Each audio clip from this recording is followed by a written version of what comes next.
ReZero has literally everything you would think a terrible isekai would have. A protagonist who doesn't care about his past. Check. A generic fantasy world with every type of species imaginable. Check. A harem where there's a bunch of options, from a blue-haired girl that is bound to lose to a cat girl that's a guy.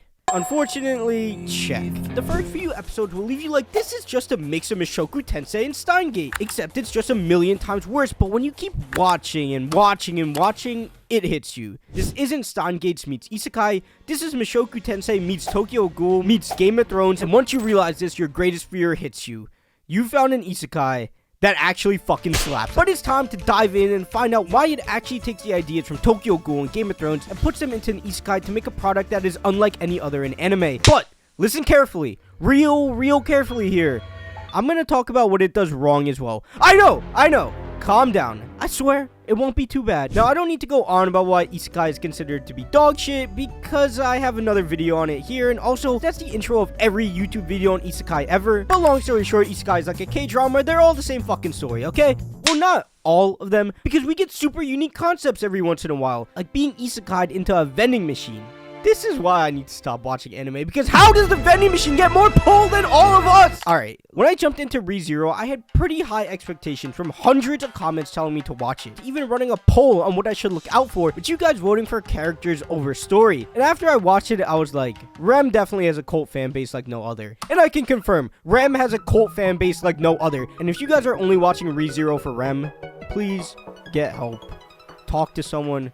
Watch Dr. K, do something, and make sure to leave a like, subscribe if you wish Rem beat out Emilia. But seriously, when everyone's saying ReZero is the second best isekai, I went into it with pretty high expectations because many think it's better than Mushoku Tensei, most likely because of the lack of, But still, when I finished the first season, I was left shocked at the depth of the world, the complexity of the stories, how seemingly basic characters mirror many existing characters in the anime medium as a whole. And upon finishing it, I feel like ReZero could have been greater than it actually was if it leaned more into the Tokyo Ghoul and Game of Thrones side of the anime, and we're gonna get to that. But first, we gotta move through season 1 so you know what I mean. And whilst talking about it, I'm sure there is a lot of stuff you have forgotten about ReZero, especially in season 1 and how it would format it. For one, the intro episodes aren't anything that will leave you impressed at all, and to be honest, I would say it's by far the weakest part of the series. Nothing too special goes on, and it really leaves you thinking this was just another anime overhyped by the community, because it does a really poor job of establishing the world. It doesn't introduce any plot lines that are going to leave you interested, and Subaru as a character is kind of just at first. You don't see anything on his prior life, and how he dies doesn't really make sense, and more than all that, he may just be the dumbest character in all of anime. And I don't mean in writing, I mean like his character literally has a low IQ, like he's just an idiot. And upon completing it, you start to turn a corner on him, the Kanaki connection starts clicking for you. Both start off as overly hopeful and gleeful protagonists, only for them to get beat down time and time again by the story. And the principle is actually the same as characters like Boruto, Eren, Deku, and Itadori that are massively unlikable at the beginning of the story until you hit the moment where they click for you and you realize they were put on this pedestal to be torn down. And I know I probably just spoiled Boruto for some of you, but let's be honest, y'all weren't watching or reading that shit anyways. But the story started improving drastically when you hit the mansion arc, where ReZero starts to add in lots of slice of life elements that isekai so often neglect, with Subaru basically just chilling in the house and making genuine connections with the characters, only for him to die time and time again. And I think his ability can make this part seemingly drag at times, but it creates much needed characterization for the supporting cast. And speaking of his ability, no explanation whatsoever, man. Like, can you imagine someone who doesn't watch anime watching this? Why does he come back alive? What determines his save point? Why doesn't he just off himself more? I don't know. There's so many questions, and genuinely, being an anime fan, you're so used to shit like this, it doesn't even faze you. And honestly, if they never offer an explanation at all, it's fine, because we tout stories like Evangelion and Akira as some of the best in the medium, and let's be honest, they don't really make that much sense unless you do 4D mental gymnastics to justify some of their weirder scenes. But as we see Subaru establish and re-establish his relationships with Rem, Ram, Emilia, and all the others in the house, we understand why Rem and Ram are so loyal to Emilia, and it also creates this vagueness around Emilia's importance, and their trust in him is feels very harem-y, even for characters that aren't girls. If the girls are going to be obsessed with him, that's fine. If you want to go down that route, it's anime, it happens, you know what I mean? But once the mansion intro arc is completed, the story progresses through the village. This is where things ramp up a lot. You have the full characterization of everyone involved. You do understand the tone established in the first few episodes is going to be consistent throughout the entire series, because they have no problem getting bloody. Like, holy shit, all of these characters can throw down, and with them saving the village, it shows the characters' depth And it also shows their obsession with Subaru is far from the only thing about them, with Rem and Ram completely stealing all the shine of Subaru with the best written section of the series by far. And it's the moment that gets you invested in the world, but it also shows you that once again, despite how the show looks, there is super aggressive hierarchy throughout the world that hammers in real world themes of racism. This section also does establish something really important in the fact that Subaru has no problem killing himself, and I'll get into this a bit more later. But this is one of my biggest problems in the series, and it also is where Subaru differs with Kaneki the most, but we'll get back to it. After Rem and Ram make you question who should be the leading female character of the series, we transition to a period that really impressed me, but also could have been the next level and drawn a lot more from the Game of Thrones aspect of the series. And that's the capital. Now, prior to watching ReZero, which, by the way, if you didn't realize, I have not watched Season 2, and I'm just making this off my knowledge of Season 1, which I just binged, because the attention to detail to the politics in ReZero was honestly shockingly good to see, and Isekai actually put that much effort into the world and its dynamics. You see, where ReZero differs from Mushoku Tensei is the fact that ReZero is a story of a realm in a world, and we just see it played out through the eyes of Subaru. But Mushoku Tensei, on the other hand, is a full story about Rudis redeeming himself, and the world has stuff going on beyond Rudis. But make no mistake, everything revolves around him and his evolution.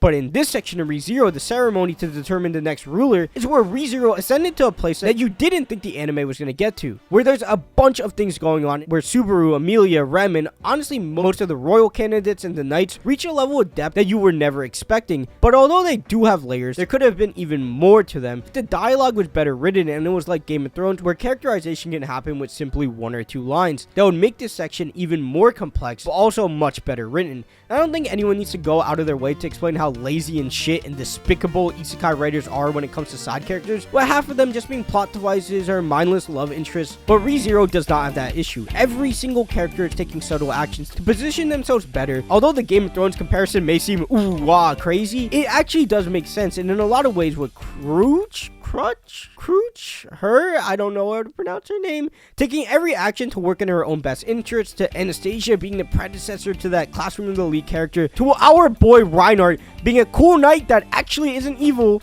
Yeah, I think. To even Emilia wanting equality for all, which makes sense considering her past. And then finally Priscilla, who is a fantastic... What the fuck is going on? What in the Quentin Tarantino is happening here?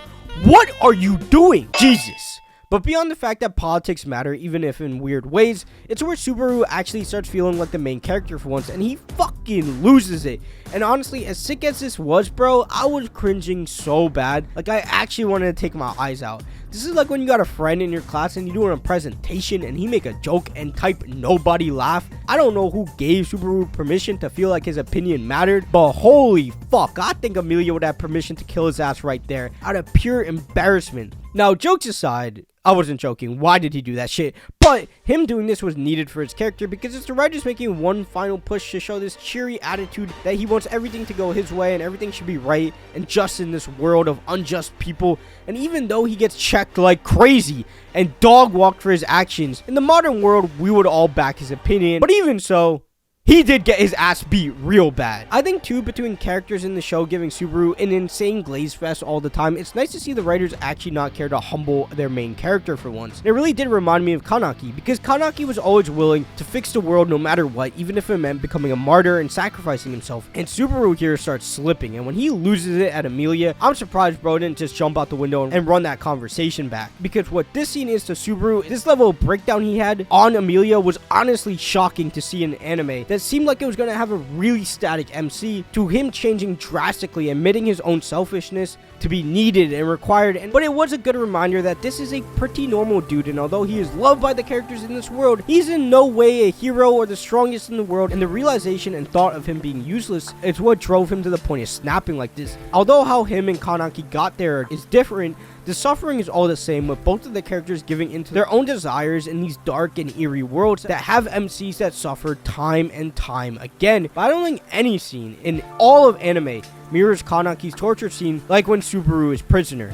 And he's slowly seeing Rem get tortured in front of him, and he's forced to watch. And the voice acting performances here really do sell the madness going on in the scene. I feel most watching thought Rem had died, and that made sense in my head, because I don't know how you survive this. Because, you know, you see this and you think she's dead. And you kind of knew at some point Subaru was going to die, but it was still a hard watch. But no. it got worse. Like, it got much, much, much worse. She survived somehow. When you see her crawling towards Subaru, you almost relive her getting tortured, because you're actually like, holy shit, she is still in pain right now, and she was never put out of her misery, and her still being loyal to Subaru after everything. After all that, it's just like, dog. Look. Girl debates are weird. They're dumb. They're very cringy, anime kid-esque. But at this point, the writer is like, yeah, I'm gonna make the best written character in the whole fucking show the side piece. Like, what? And after all that, Subaru heals with a conversation with Rem again, and it really did feel like a moment where Rem may actually become the main female character. But then she says she's alright being the side piece, and that sounds a whole lot like something else that just happened in Isekai. But I don't think you guys want a whole massive analysis on this moment, because let's be honest, from Rio's edits to YouTubers, I'm sure this scene has been talked to death. But my short thoughts on it are that this was probably one of the top 5 scenes in all of season 1, carried by a voice acting performance for the ages, with the best written dialogue of the show. And when taken at face value, it's something that can relate heavily to most people, especially people watching that have goals and ambitions without knowing how to get there, and not to get all cringy, relatable, look at this fat ass showing himself on screen. But your takeaway from this scene should be to pursue your dreams and ambitions to the fullest extent while staying true to yourself and not forgetting why you started. Take it from me. I have another anime channel with over 100 videos on it, and the highest one only being 20k views. Trust me, sometimes you will lose the plot, and this scene is directly telling you to stop wallowing in your own self-pity and get up and get after it. But don't lose yourself in the process. But that cringe speech I just had aside, we're gonna jump to the end because I gotta get to some of my more holistic thoughts on ReZero, because I got a lot of good and a lot of bad. Now we're skipping over the battle because, long story short, super epic fight plus Crooch Camp and Julius are all really good and deep characters that have more depth than all of My Hero's cast put together. And also this guy, yeah, he kinda sucks, but I swear his voice actor plays every crazy cool villain in anime. He does serve his purpose well enough, but needless to say, I was pretty damn shocked at the end. For one, the fact that Subaru made his want for Emilia clear was pretty surprising, because most of the time in anime they beat around the bush with this kind of thing, and they don't really like to address love even in shows like this. But he just straight up said it, and she reciprocated, I think. To be honest, I don't really know how she felt about it. Like, I think they're a thing. You know what I'm saying? It was a little unclear to me. But what was crazier is when he told her about the side piece, and she ain't know who Rem was. Now look, I'm a dumbass, so when Rem was missing that whole last sequence, I was like, that's weird. Maybe I missed something, like she was drained from the whale fight, and it was just really weird, especially with Ram popping up and not asking about Rem. But when this happens, I was like, oh shit. This story is really just getting started. All the pieces are on the board, and with all the action going on and aspects of the world being introduced and fleshed out, I realized that the end of the capital arc was really the end of the prologue.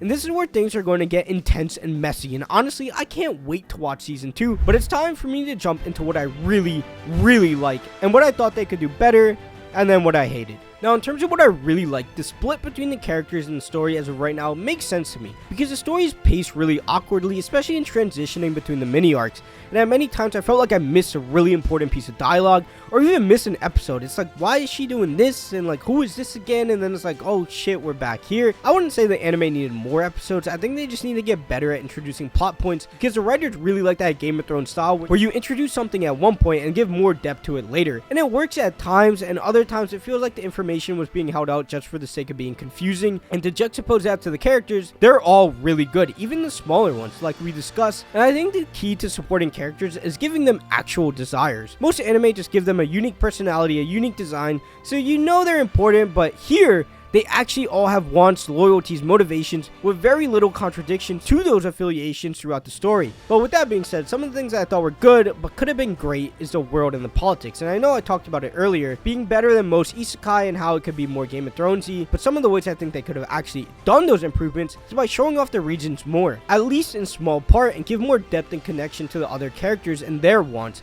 by actually showing them. And with that, the politicking would have hit a lot harder. But I think the reason you don't see much of their other regions is because of the fear ReZero struggles with, and that's what having scenes without Subaru. There's almost no scene in the anime that doesn't involve Subaru, so you don't get to see some of the characters' plot or even why they want what they want, which is cool and fair enough because he's the main character. But I feel with a story that's carried so much by its world and not just its MC, they really should have gone the One Piece route, and when transitioning to the capital arc, have a 2-episode run where Emilia's whole camp is not in the show, and give context to all the other camps while they convene in the capital. And this is a technique balanced perfectly in Game of Thrones in terms of having rotating characters, and something that would easily take in the world and politics from good to great. Now to what was bad and what I didn't like, and it's Subaru and his ability, and it literally just makes no sense in any capacity, and maybe the explanation for it will come together, but I finished the whole season and I don't think an explanation has been foreshadowed. There's no inclination how this dude saves or why he's coming back, and honestly with anime sometimes you need to lay your arms down and say it is what it is. But what makes his ability even worse is how inconsistent he is when he uses it, and like I said earlier, this is where he differs from Kaneki the most.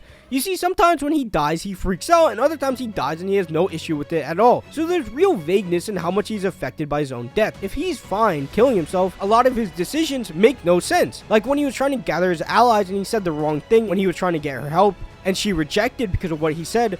Why not just kill yourself and run the conversation back and get your desired outcome? Because dog, if it was Kaneki, that dude would have ended himself over 100 million times to get what he wanted. That's just how he's built. But Subaru not wanting to use his own ability sometimes, but other times he does want to use his ability, it gets you sitting there like, what is really going on? And like, why is he not just covering up all his fuck ups? But anyways, to my absolute least favorite part of the show, and that was the editing, directing, and art style. Now, just to be clear, the animation is very nice, no problems there. The CGI background characters are whatever, it doesn't bother me that much. But in intense scenes like this conversation with Rem, we get these awkward crossfades and flashbacks when the scene should just hold between the two of them. And it's really awkward. And hey, I'm a Naruto fan. I don't care about flashbacks that much. But holy shit, dude. There's some really hype and emotional scenes that get ruined by these weird decisions to just flash to random shit on the screen. And the directing isn't terrible, but I feel like in the 2020s, there's been this huge shift of having more pointed direction, even in plain old anime episodes, and not just movies. And with ReZero coming out in 2016, I guess you can give them a break. And to the art style, I don't know what everyone's take on this is,